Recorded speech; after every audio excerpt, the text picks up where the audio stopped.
Hey everybody, it's Last Robokai here, and it's time for the final Dark Crusade episode. We've completely beaten the campaign as the Necrons, which is what everyone voted for. But you know what? We actually managed to do all the strongholds for every single faction except one, which was the faction we were playing as. So I thought, well, why don't we just grab the Tau, the other new faction that was added in Dark Crusade, and play the stronghold. This turned out to be a terrible idea for my stress levels. And I will explain why as we go through it. And joining me, of course, is Cool Guy. Yo yo! And this will give us a chance to actually talk about the units in the Tau army and how they play out and the mechanics of the Force. So let's get stuck straight in.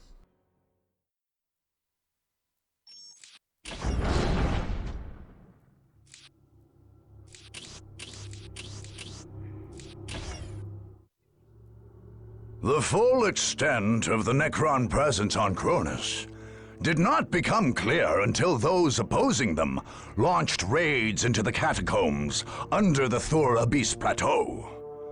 The first Necron massacres on the planet had occurred there, and their enemies expected to find some sort of alien bastion. Instead, they found an entryway into the underworld. Garbled reports from doomed scouts sent into the cavernous passageways revealed a network of catacombs honeycombing the entire plateau. Some of these now stood hollowed out, while others served as staging grounds for Necron forces. Worst of all, however, were the deeper tunnels, where row upon row of Necrons still stood, slowly waking to join their lord's global genocide. The attackers settled on a dangerous gambit. A strike force would enter the catacombs and plant a massive explosive device deep in the main cavern. An explosion there would collapse the entire network, crushing or sealing off the legions of still dormant Necrons and shattering those already risen. It remained to be seen if anyone could deliver this device, much less escape in time to continue the fight across Cronus.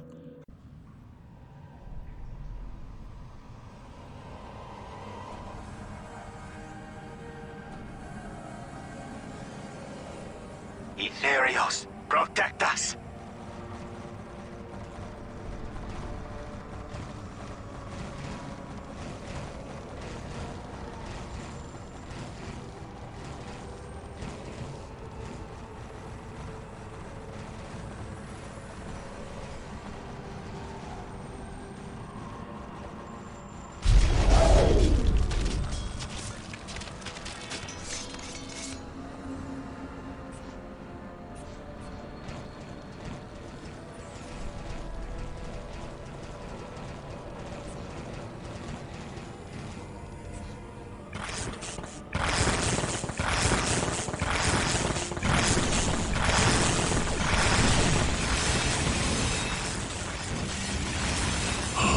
Creatures, at long last you have found the tranquility of death.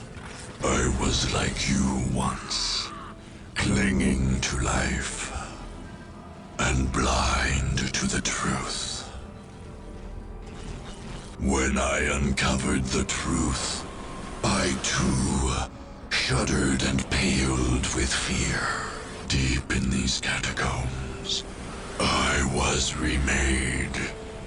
Here, my brethren slumbered for eons, while the living grew like weeds. My lord knew this day would come. He had plans for us all. We would purge this world once more. So come, poor victims of life.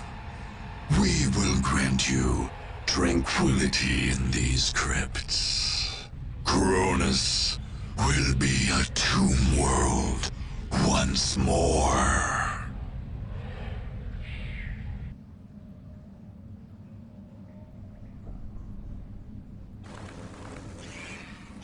The Necrons are an offense to the greater good, Commander. We must destroy them here and now. I concur, Onel, and I have a plan. The Earthcast has discovered that these catacombs are unstable. If we can place a fusion bomb at the deepest point, we can bring the whole complex down on top of the Necrons. I see. The fate of this planet depends on your success, Commander. I understand. I will plant the charge myself. Very well. But this is no suicide mission, O Kais. There are battles still to fight even if you succeed here. I expect you to survive this day, Commander. And that sums us up to where we are, and you can probably already tell this is going to be a sassy one, because unlike every other mission in the entirety of the game, the commander has to live, and the commander also has to get to the other end of the map and plant the bomb. And then when they plant the bomb, the commander has to escape again. So this is honestly kind of a different sort of stronghold compared to the others, and it's quite fun as a result. But unfortunately, the Tau commander at the levels of upgrades that I have in that, which is very little, I sort of bum rushed straight to this particular moment. Leaves him a bit lacking, and unfortunately I had to replay this mission a few times. Because my commander would get ganked by specialist anti-commander squads they send out that specifically target your commander, and most others can handle themselves a little better. If the Tau commander gets got, it's a little bit difficult. Yeah, like when you said when I saw the strategic map, I suspected that might be the case, because we talked about this earlier, of course, but yeah, the Tau commander is singularly useless in melee, and the anti-commander squads that he's referring to are predominantly melee.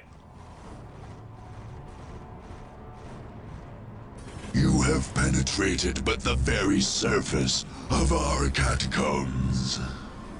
Our duty calls, Sapphire. More and more of us rise from the depths with every passing moment. They really went all out on like painting the Necrons as this creeping, like escalating horror, which I quite appreciated. Oh no, I've always felt that after Mechanicus came out, this Stronghold mission basically perfectly presages Mechanicus. Like if you go and play the Mechanicus game, like after seeing this, you're gonna be like, wow, they pretty much just took this one for one, didn't they? Totally fine, because Mechanicus ended up great for it. Yes, the Necrons can still be absolutely terrifying even with the personality if you do it right.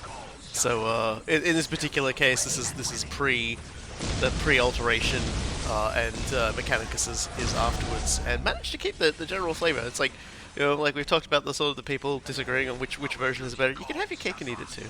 Don't worry about it. You really can. I've been searching for these words when we originally talked about it, but I didn't have them at the time. But it's very much a scub argument in the Perry Bible Yes. Fellowship sense. Like you have two dudes show up. One of them's got an old Crons. One of them has a new Crons T-shirt, and they just start punching each other. And then you look over there, and just like the Necrons are like the cat that's being yelled at for, you know, contemplating a salad, and the poor Necrons are just like, what's going on? You're just Fine. Just meme melding at this point. Yeah. So let's Hey man. Let's talk about the Tau. Let's talk about the Tau. Let's. So the Tau are ostensibly very much, we've talked about this throughout the Let's Play, but we can look into it a lot more in depth now. They're very much a long-range fighting force. They have elements of close combat, But the elements of close combat are mostly there to block for the range. The crew are not going to be your big unit killers. They're there to do things like lock down the ranged destroyers that we're trying to shoot, because ranged destroyers are much more, the destroyers in general are much better at shooting than they are at hand-to-hand combat. So the crew are able to time up. They aren't shooting and killing your dudes, who are way more susceptible to enemy fire because they're quite fragile. You're the glass cannon when you play as the Tau. And so we've got some different options, but the very first unit, aside from the construction drone, which cannot defend itself, is the humble stealth squad. And the thing about the stealth squads is they come out of the box pretty much already very much invisible, and they can be upgraded to get jump packs. And so what you get is a very mobile unit that can get around the battlefield and scoop stuff up. The elite version there, you'll see, has 3 commanders of the squad, which we're building, and the commanders can be equipped with anti-tank weaponry. So on top of being a good early game scout unit, they're a decent mid-game anti-armor unit, because they can move outside of enemy sight and ambush vehicles. So if the enemy doesn't have a good read on there, or they've got it positioned elsewhere, you can ambush and take out some of their armor, at least threaten it, which is really good. And then in terms of your basic range things, you've got the Fire Warrior teams. The Fire Warrior teams are going to be there pretty much from go to woe. They're great, and they get upgrades that only just make them greater, and they complement well with a lot of other specialist units that you can get based around them. In particular, we're talking about the Pathfinders. Pathfinders are a much shorter range squad.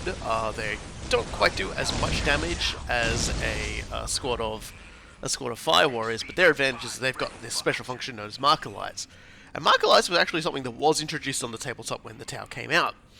And in the original iteration of of our friend the Pathfinders, and I'm going to look them up. I think, interestingly enough, the Pathfinders were the fast attack, which is an interesting thing.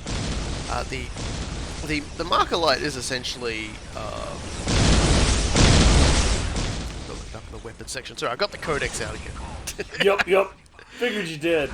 And so the idea behind the Marker Light is it does no damage, but when you inflict someone with the Marker Light, it makes it so that your units have a much better chance of hitting.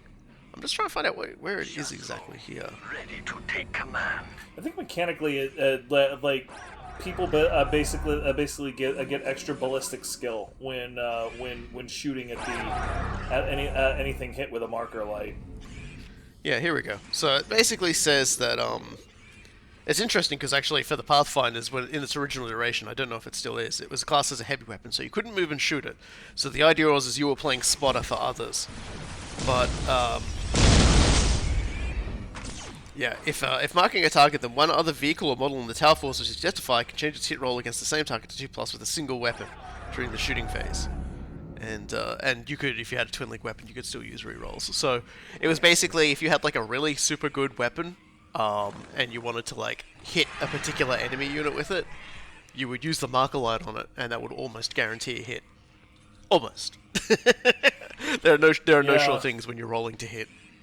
Correct. Like rolling a natural one on a natural one, anything can go wrong. Like. The Warhammer tabletop is very much like Blood Bowl in that way. Yeah, so we have the crew, as we said before. The crew are your screen. They can get upgrades to make them a bit more mobile.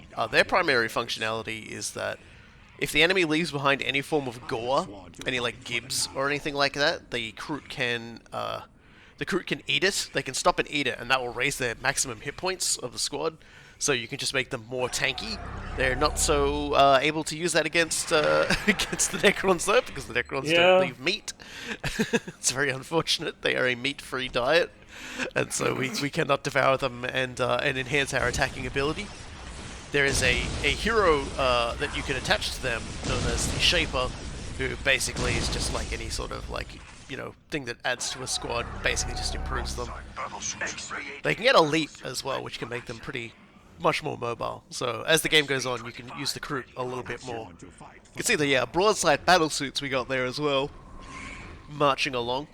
They are the replacements for turrets, because we've said before the Tau do not get turrets.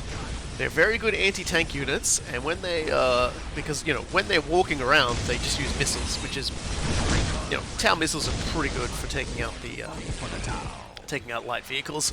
When you emplace them, when you get them to sort of stamp their feet and get into position, they drop their twin-linked railguns down, and they become incredibly long-range, incredibly brutal. I always mentally equated them to siege tanks. Yeah, they're definitely siege tank technology. They brace and they fire. Sensors are picking up strange energies emitting from that structure. Their signature matches the energies used by the Necron Lord. This beacon must be a fearsome weapon. Destroy it before it reaches full power. We are deathless interlopers. Under the shadow of the beacon of unlife, the fallen rise again. So yeah, the particular gimmick for this stage is that the Necron energy sources are all themed after a particular power set that the Necron Lord can choose from the sarcophagus. So they get it out early with the Resurrection Orb. Praise job, by the way. Like I am, this is one thing that I remember specifically being thankful for when I played this game, because like that one it took me a little bit off guard, and I remember having to fall back a couple of feet to basically reorganize my attack force to make sure I didn't lose coherence. And I distinctly remember commenting to myself, boy, I'm really glad that didn't happen when my supply line was stretched over half the map. Yes. It's a good introduction to, there's going to be a lot going on here, and you don't want to be dealing with this later, so take it out.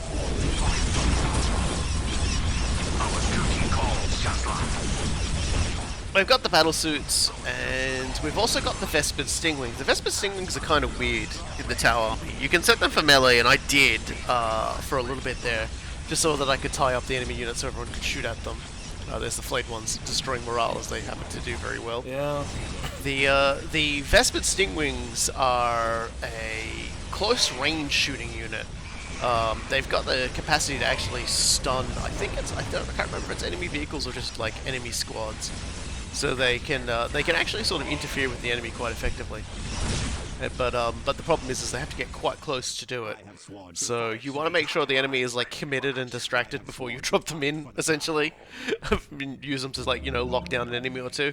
I'm being very cautious with my commander, because unfortunately I got squished a lot. I replayed this stage quite a few times and just was like, I'm not gonna like go away and like try and make myself stronger. I'm gonna beat this stage. And so I think this was about the fourth try. No, sorry. On the third try, I save halfway through, and then I failed after that. So I picked up where the save left off. It's a bit of a fuck show. The reality of the situation is that like the objective works really well as a one mission gimmick, but it also emphasizes why it's really, really good that the series, even from the first mission of Dawn of War 1, was generally very insistent that it wasn't going to give you your commander must survive objectives, because otherwise you can't use this really cool unit that the developers spent a lot of time making and balancing and working with. Yeah, it just, you know, it wouldn't it's be a fun real to drag. work with. So you see, the flayed ones do drop meat, so we're gonna eat some meat. Yeah, I was kind of wondering if the flayed ones did that. I never actually played the Tau that much, so I wasn't sure. I used to play the Tau a lot. Actually, I played them far more than I played the Necrons. If I was like, you know, doing this at like the height of my playing the game skills, and people were playing multiplayer, and like were like, oh, thank God he's only got the people would be saying, oh, thank God he's only got the Necrons. Because I was pretty good at the Tau. I was very good at Koyu and Montka in equal measure. It's really, actually, it's kind of funny how like how just being explained those concepts as being this is how the Tau like to do it. If you put yourself in those mindsets, it's actually really easy to just roleplay as the army and win. Oh yeah, and it makes you a million times more successful with the army. I can actually attest to that personally, because I didn't really understand how the Tau were supposed to work, and I was in college at the time. Basically, one of my friends was a Warhammer fan. He basically explained it to me, and he let me borrow his codex to see how it worked, to like get the lowdown on it.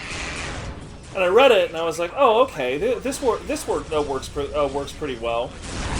And now I get it. And then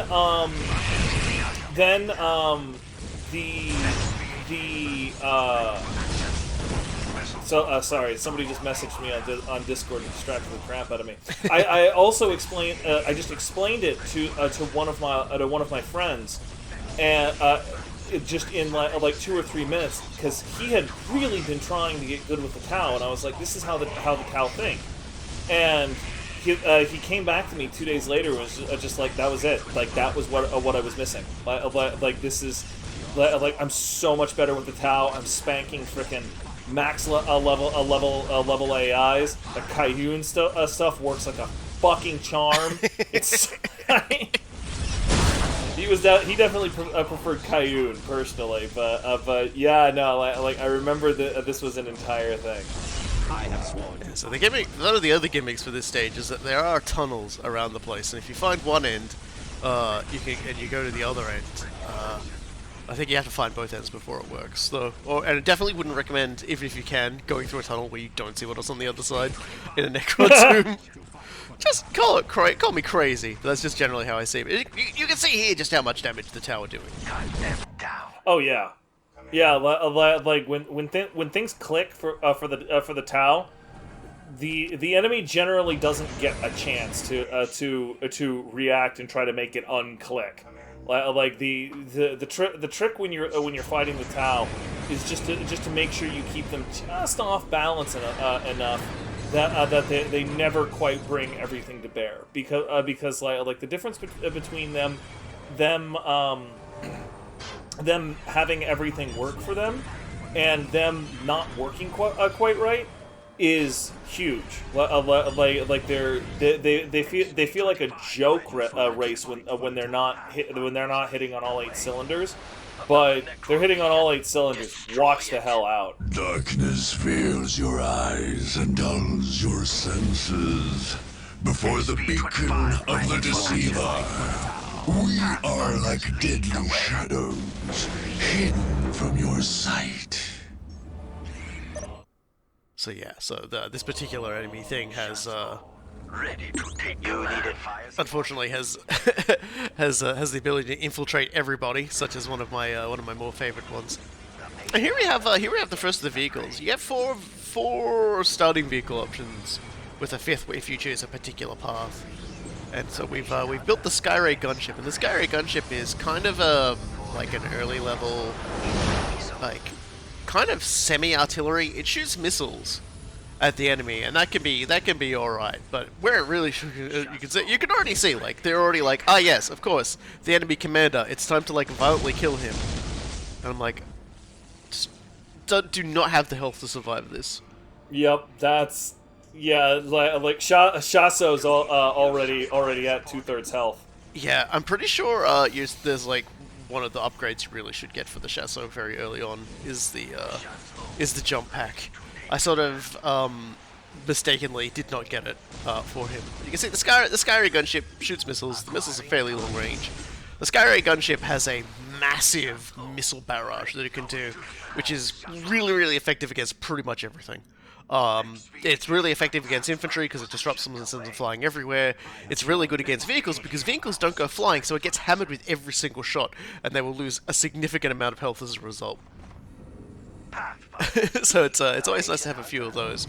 You've also got a transport ship that's got like little drone guns on the front of it. I don't really care for it that much. I generally never build transport units if I can help it. just how I am. The only transport I ever got any real use out of in any iteration of this game was a warthog. And as you can see there, we've also got Crude Hounds. They have the same cannibalize ability as the Crute have. They are a faster option, and I think they're they kill quicker but like die faster. So it's like an option. Again, I don't really use the Crute Hounds that much, if at all, just because it's like, again, I need things that can soak, and I just don't think the Crute Hounds soak nearly as well as the. Crute Hounds are one of those units I felt always would have made more sense in like a Warhammer 40k Total War game. Like Crute Hounds would basically be the local equivalent of cavalry. Yeah, I look at Total War Warhammer, and there's just like so many factions just have various variations of dog. Even the Skaven have dog rats. Yeah, it's just like there's so many dogs in that game. In that game is basically cheap disposable infantry elites, and like it works really well in a Total War game simply because there's space. Like there's space to move and everything like that. Total War game, or not Total War, Dawn of War games. From this one with all of its expansions, 2 and 3 as well. Always much more focused games. Like these battlefields are much smaller, and it's just like you really can't have flanking units like that unless they have some kind of jump pack or teleport ability. Like it just doesn't work. Absolutely, and I should note as well, actually, with the Crute Hounds, they are not like dogs that the Crute own that happen to look like Crute or anything like that. They are quite literally Crute. They are Crute that who the consumption of different genetic matter have evolved in a certain direction that is, as far as the Crute are concerned, reached as far as they can go. So that's not like basically I've built a few. So the general stance of the Crute is that, yeah, okay, the Crute Hound is definitely a thing, but unfortunately it's not what we're looking for. So we're gonna try not to get ourselves like that. Like there's a lot of different kinds of forms of the Crute that they reach, where the Shapers sort of sit down as the leaders and go, that's not it. In the eternal eternal quest to get the ultimate form, they go through a lot of failed level ups and power ups. And we've also got like the other vehicles. Like I said, we've got a transport vehicle. We can build drones, and I always forget what the fourth vehicle is. Actually, I'm gonna look it up. I think it's actually it might even be a drone builder. It's the drone harbinger is what it's called. I thought so. And so its entire thing is it drives around and spawns gun drones, and. They don't. Those particular gun drones that it can spawn, unlike the drone squad that it can spawn, don't cost population. So you can like build up about 20 of them and just sort of like have extra guns swarming around. Yeah, that's. I always ended up treating those a little bit like the servo skulls that we saw the Space Marines using in the last Stronghold. Like they're there as a beautiful distraction, but don't expect them to actually get too much done. Yeah, so like the troop carrier also is actually kind of a bit different compared to like most troop carriers, because here we are. Here's the actual yeah, this unit. Is the big boy. So what I've done is I've made a very important decision. When you play this game, you have to decide between the Kayun and the Montcar. And depending on which building you build, you get access to different units.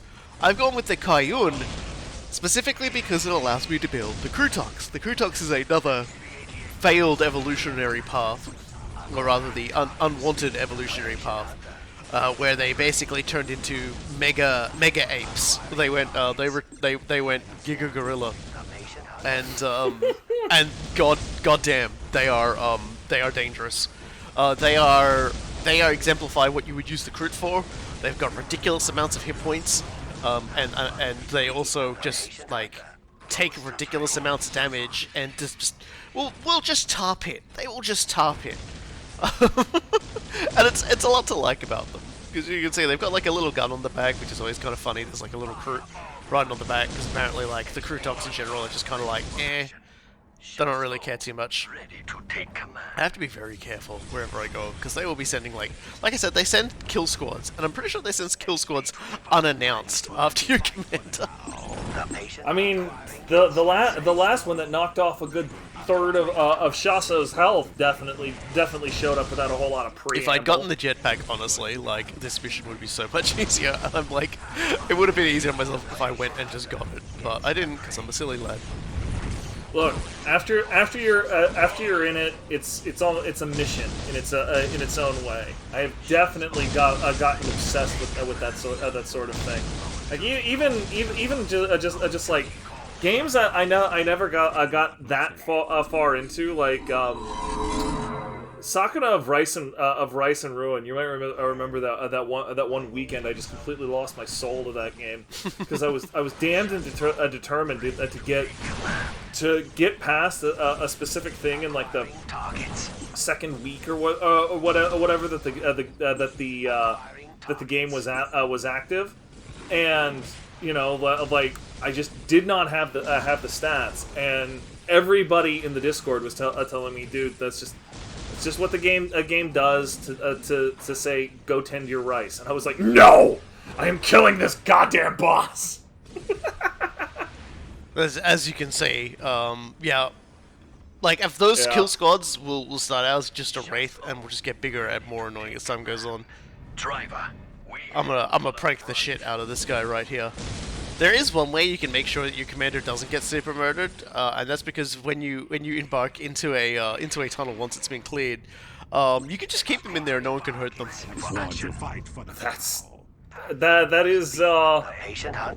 That's worth it, I'd say. See, it's like the Imperial Guard stuff. So I'm just gonna leave him in there. Don't worry about it. Cool. Screw that guy. He's just gonna be camped at my door for a little bit. There's one trick the Necrons hated: using their own tunnels against them. What could possibly go wrong? Look, I'm.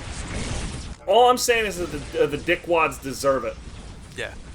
So by choosing the Kayun, I've locked myself out of being able to build the Hammerhead the Hammerhead gunships.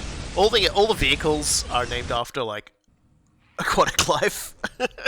Like you've got the Devilfish, the Sky Ray, the Hammerhead. So the Hammerhead gunship is if you choose to go with the Modcar path, that's just, hello, I have a very, very big gun. Here are all my very, very big guns, and it's less focused on the crew, because like the crew talks and the crew hound. So when you've gone with Kayun, but you get access to Hammerhead gunships and Crisis battlesuits, and the Crisis battlesuits are pretty wild. They're the mech suits, and they destroy things quite effectively. Both of those units fit in very well with being translated the Killing Strokes, simply because they, like, neither of them are terribly durable, and they don't stand up very well to enemy fire, but they kick out so much damage so quickly. So like if you burrow a pathway in, and then you drop in a couple of Crisis battlesuits and a Hammerhead, and just say, now kill the enemy stronghold. They are going to salute and get it done in record time. Yes, I mostly went with the Kayun so that I could. I brought my bodyguard back to protect him. I don't blame you. Like the Kayun, I think is the correct call here. Simply because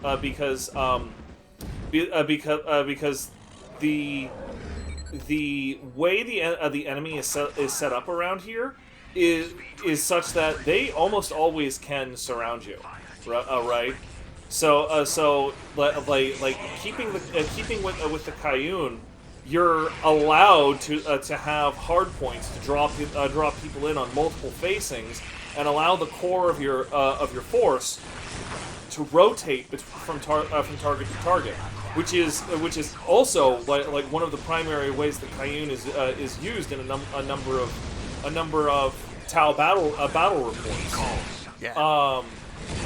With the killing stroke, I never remember the killing stroke's name because I didn't prefer it. Montka, thank you.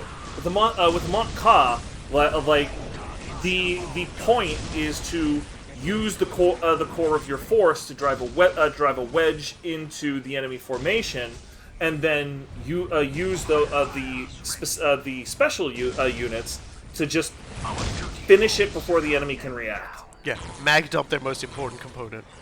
So the relic unit we've talked about is the Greater Narlock. The Greater Narlock is pound for pound the best in close combat relic unit in the entire fucking game. Apparently, I only discovered that when I was like reading about the game, but it will outfight almost everything without upgrades and will outfight everything with upgrades.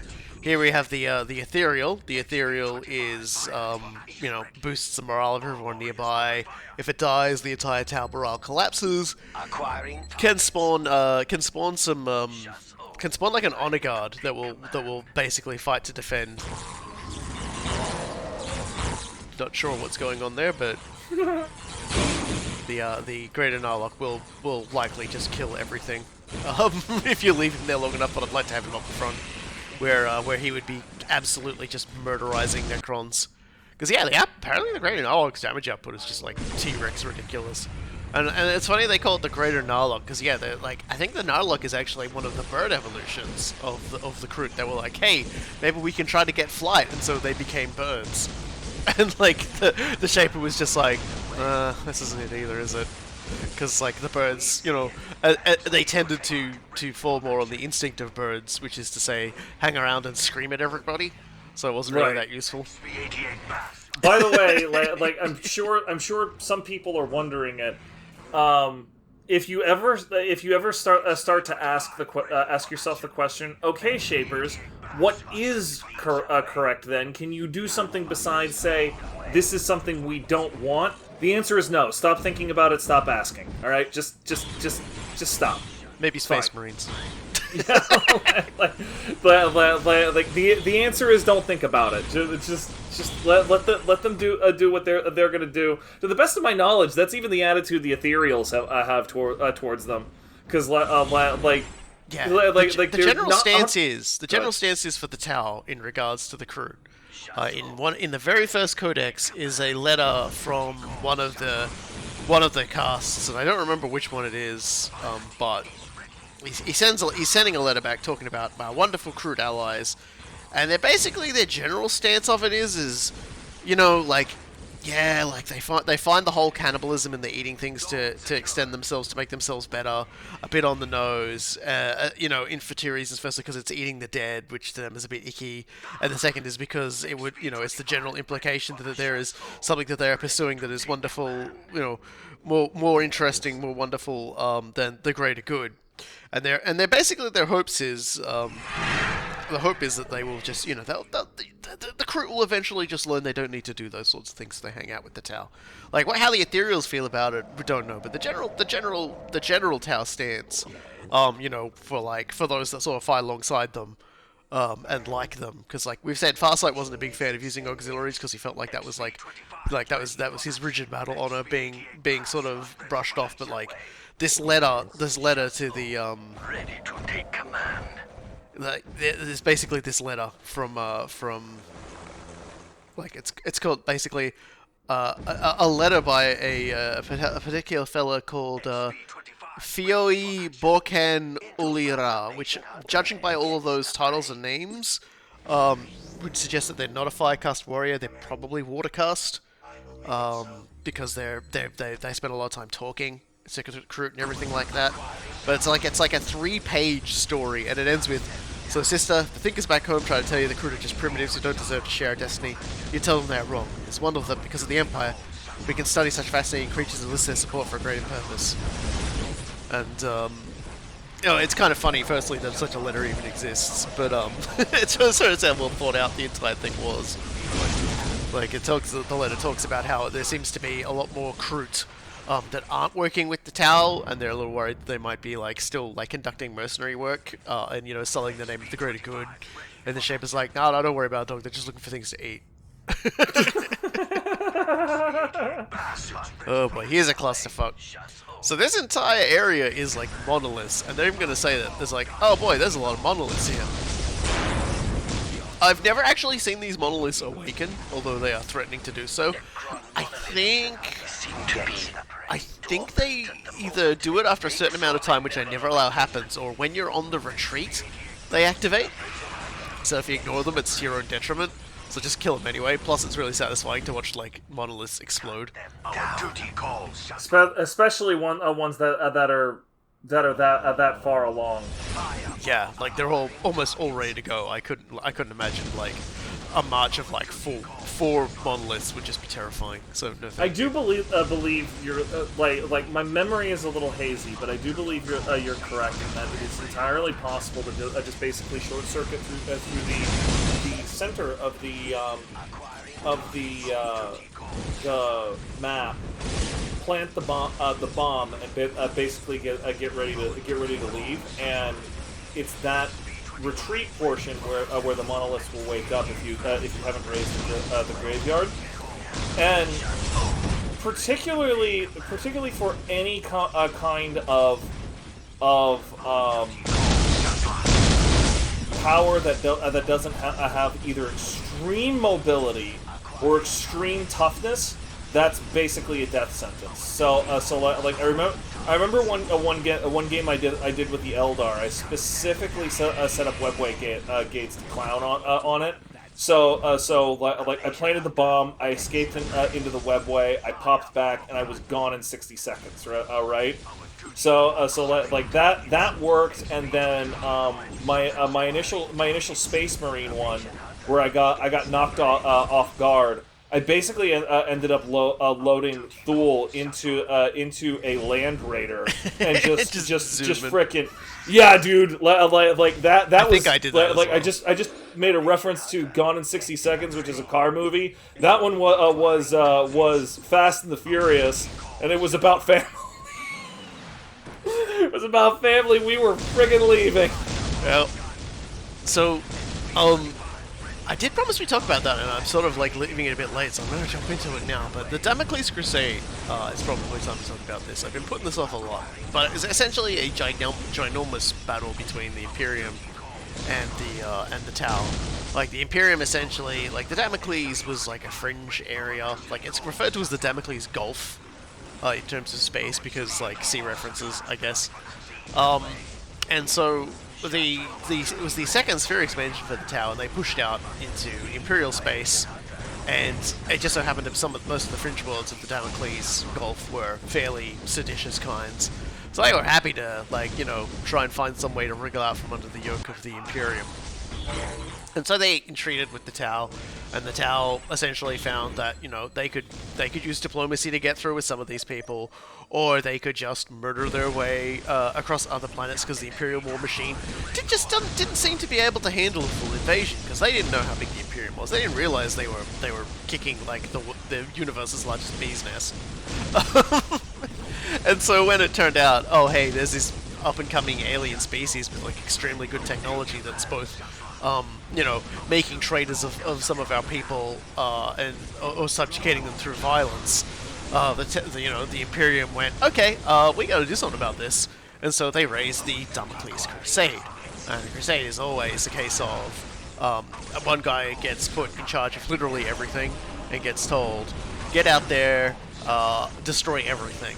And because the Crusades are generally considered to be so important and so critical, word goes out, and you'll typically get a lot of, yeah, I called it oh no. Oh no!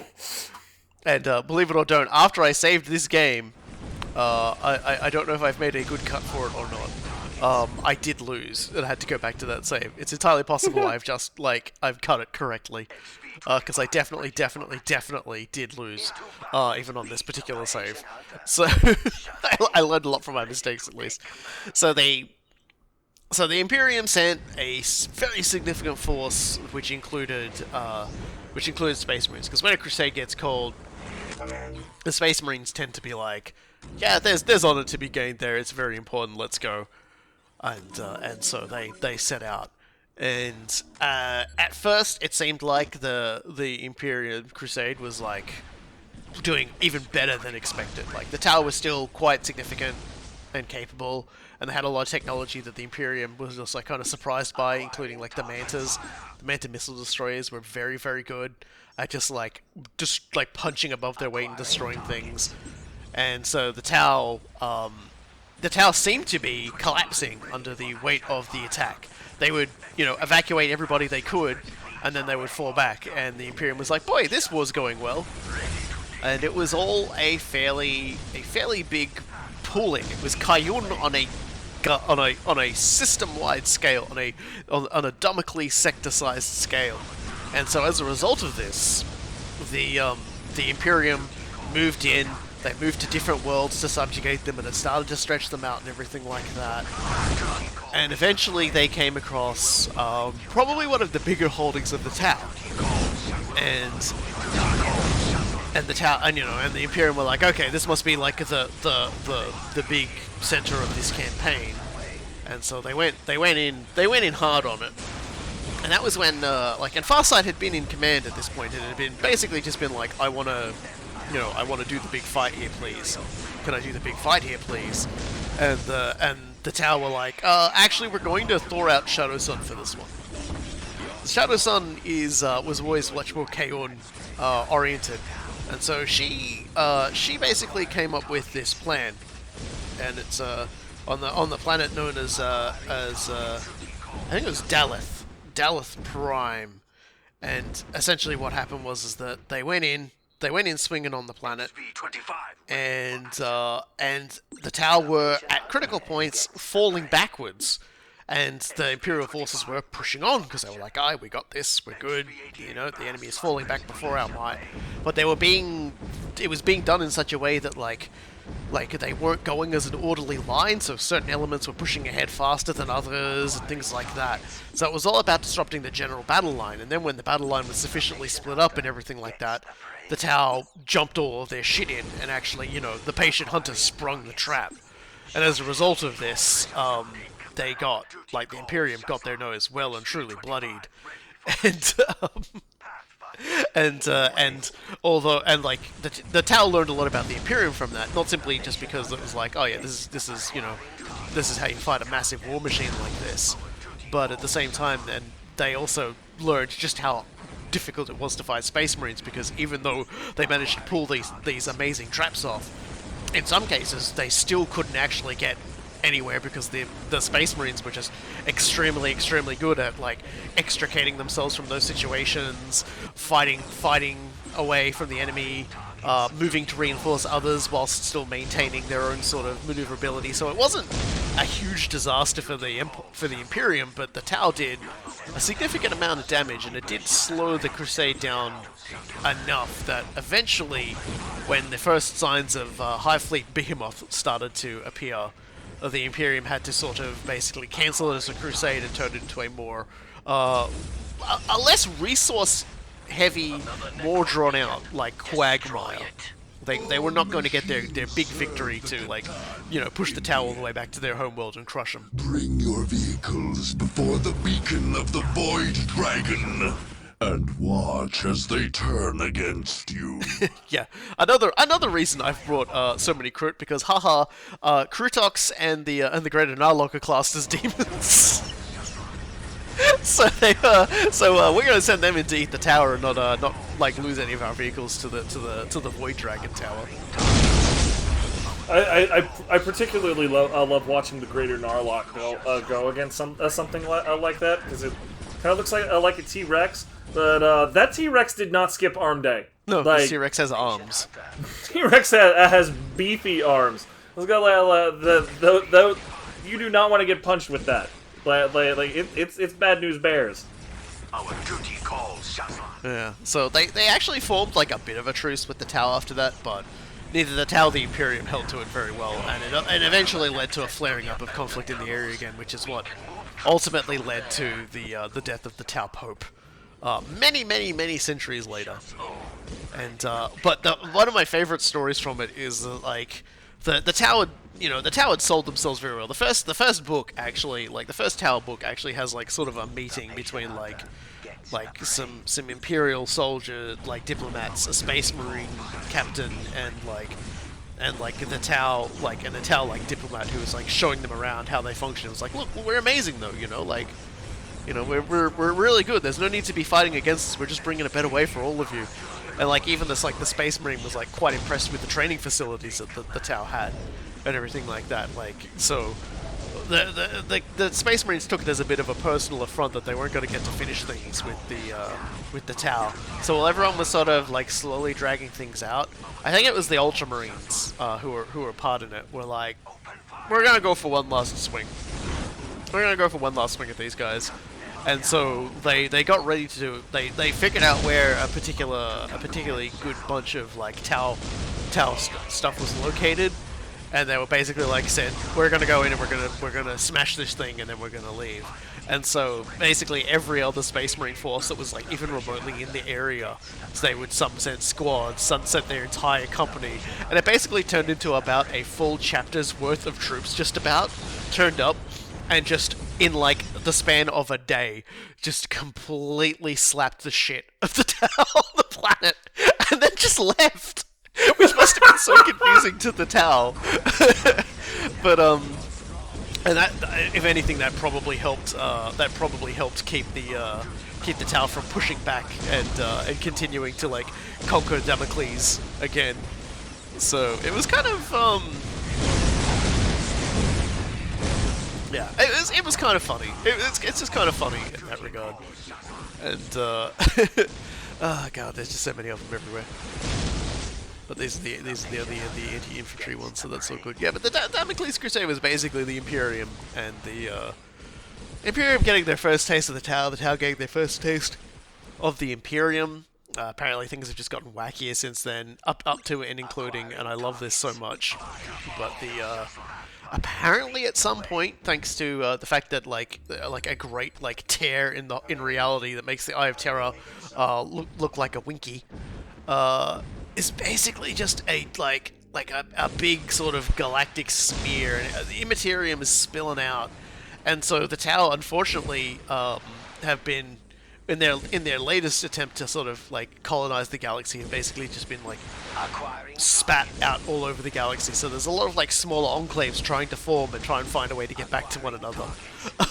so the idea that now that they can like, the Tau were mostly just confined to the Ultra Segmentum and not really taking part in anything interesting. Now that's not the case. There's a lot of Tau everywhere, and they're trying to set themselves up in the hope that they can like get back home. And one of the funny things is, in at least one case, because of all the sheer amount of like warp energies being thrown around, apparently the non-Tau, more cyclically inclined folks, such as like humans and things like that, may have accidentally manifested a warp being based on the greater good. I did not hear any of this. That is 5 flavors of hilarious. This is something I read, and also what someone has brought up in like the thread, I believe. And unsurprisingly, the Tau had everybody exterminated. I would just say, no.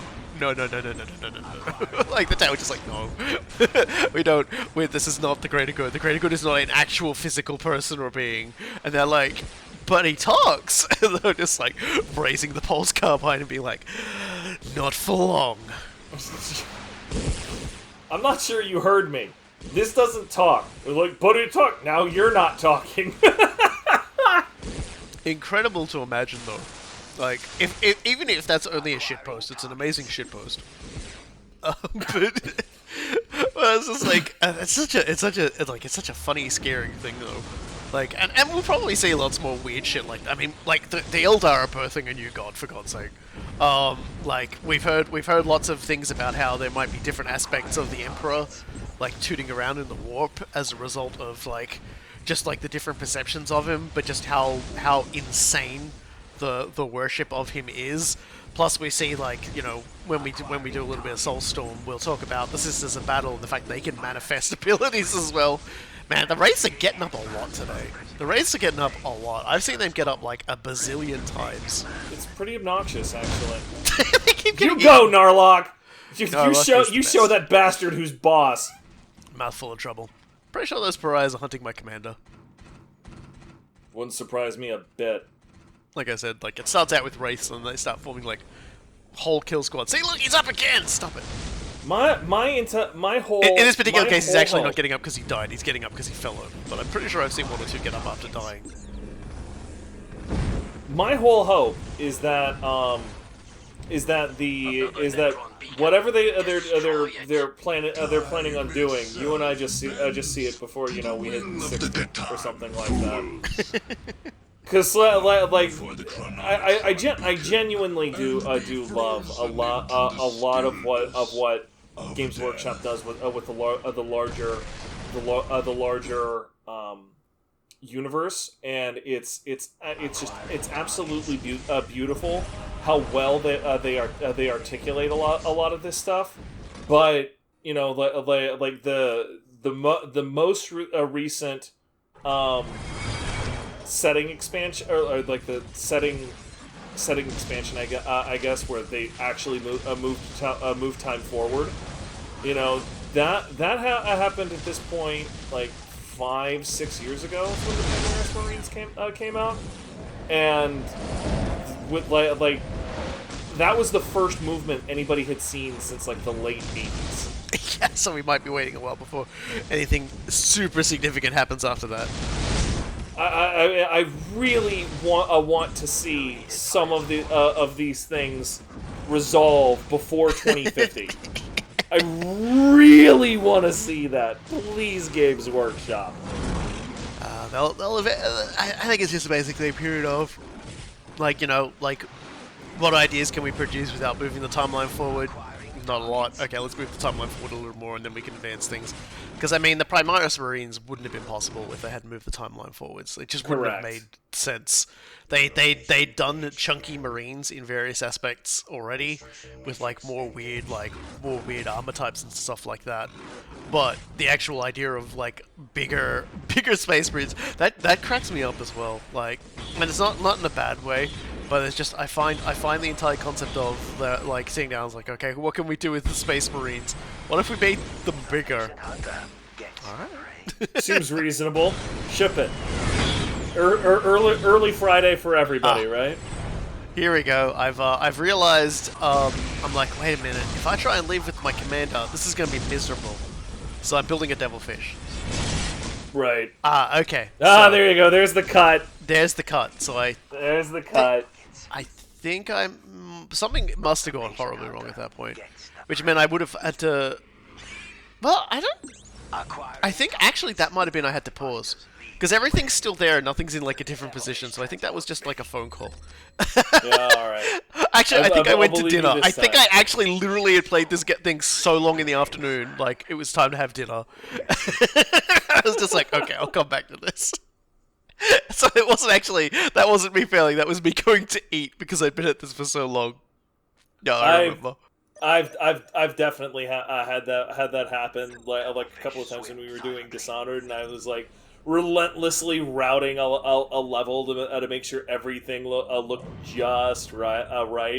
Like I would route something for like 2-3 hours, and then I would play it, and I would screw up something minor, and I'd start again, whatever, and then like I would be hoping that I get done with something in time before I got too hungry. Like there were definitely one or two times that I basically just like I failed at something and I was like, all right, fine. I'm almost glad I failed because now I get to go eat. So the Devilfish does appear to have camo on it too, if I was looking at it correctly, which actually is pretty good for a transport, being able to drive it in stealth and then like disgorge troops. It would be a lot better if the Tau had more units worth transporting. Like That's the Yeah, real problem. it is actually, yeah, it is infiltrate. It has infiltrate, which means that enemies can't see it and shoot at it, and it can hold 2 squads. So it's actually better than most transport units. But again, I just still don't use them very often because I don't like having to like quickly drop my troops off somewhere. If I need to get them fast and I've got to like cut through the enemy, I would rather like have my entire force smash through the enemy's front gate. Like Dawn of War just isn't a game really set for like fancy maneuvers because the maps tend to not give you enough room to do it. That's precisely the issue with attempting to do ranged troops in transports, because like the disposition of ranged troops matters a lot. Anybody in the audience that has played like the Myth games or Soul Blighter or whatever, one of the things that most people who played those games will remember is your archers bitching at one another because they're in each other's ways and like they can't get clear shots. That is incredibly a thing with setting up a proper battle line in Dawn of War, and transports will never put your ranged units down in a way that is cohesive. Like you generally want to use transports to quickly put melee and blocking forces into position, which is why I get so much use out of them as the orcs, because that's exactly where most orcs want to be. Like get you some slugger boys, get you some knobs, get you whatever. They want to be on the main front, and you can just pop them out right in the middle of the enemy formation, and you're ready to rock and roll. Done. Perfect. Don't adjust your TVs again, people. This is just this game being hunky chunky. Yeah. It's friggin' 2000 and whatever game. There's just so much going on. It's not coping right now. Yeah. OBS was not coping. And I'll be damned if I was going to replay it for a millionth time. Don't worry, it'll calm down in a moment. See, there you go. There's just a lot going on there. Yeah. Yeah, it's like, hey, top of the line computer, ladies and gentlemen. It's not really top of the line, but it's definitely well beyond what would be needed to play this game. But this game and was not coping. Yeah, like I said, there are certain games that are going to do things no matter what hardware you throw at it. It's gonna be a bad time. Like I forgot it was this bad. Like OBS was definitely having a big struggle at this point. Yeah, I mean, just single-threaded games, which was one of the only things that programmers could do. This was right at the beginning of the multi-threaded revolution. So like most games still didn't use it right. Oh, good, pariahs are flanking Shaso. Even worse, back at my base. Looks like half my base shit, has been trashed. You've lost half your base there, buddy. Fire team is ready. Expiating. I don't think I've noticed, but I don't think it'll matter, because we're almost done. I think they must have just like picked up some of the units. Definitely not under attack now. Nothing's moving up there, but it's just like I think the spiders got up again.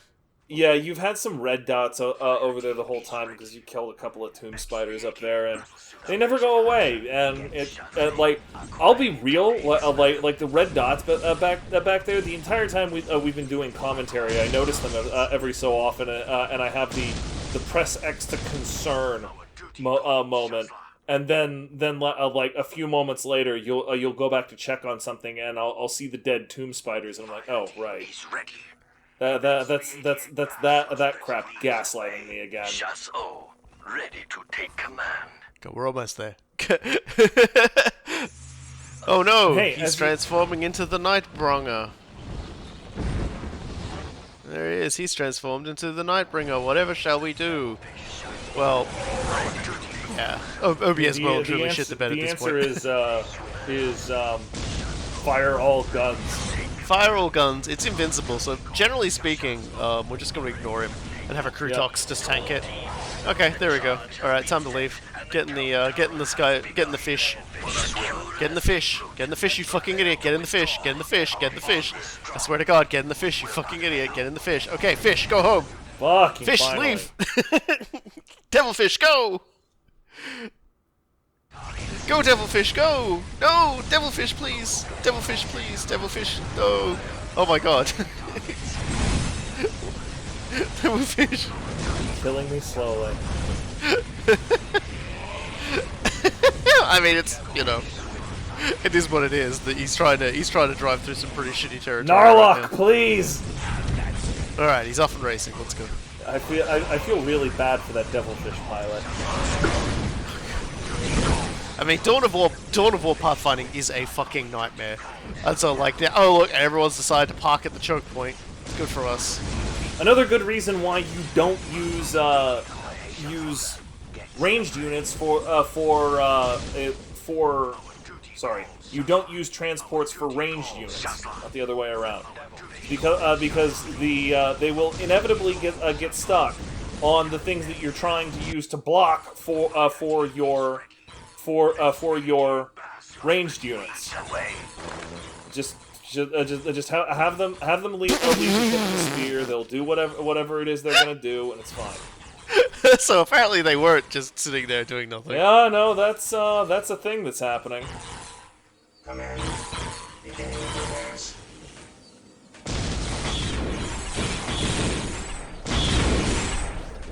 God bless that listening post. And God bless that Earthcast drone. Yep. You can get drones for your commander as upgrades, and also like on Fire Warrior squads, and they'll generally improve their survivability and also damage output. Yeah, it's all like now all the killing's done. Now OBS has stopped dying because of like the laser light show. Yeah, that was general... the joke I was gonna make earlier. Like, hey, on the upside, every time you kill something, you solve part of your problem here. Oh dear, it just had to happen at like the most exciting part. But again, this game just does this. The ethereal cast leads for the greater good. I forgot the amongst the abilities that the ethereal has, he does also have the ability to bomb you from orbit. Devilfish swim silently. Just tell him to drop it off there. This is so goofy. I mean, honestly, the usage of the Devilfish was pretty inspired in this case. I might not have thought about it. Honestly, the only reason why I did it in the case of the Space Marines was because I had it anyway. It's the relic unit. Yeah. So it's kind of a weird attack. The Tau one. It sort of spreads out as it does it.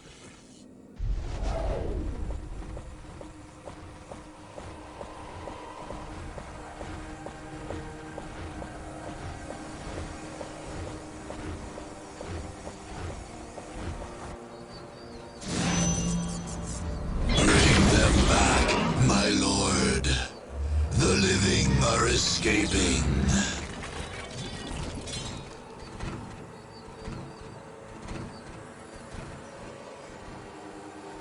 My lord, the living have...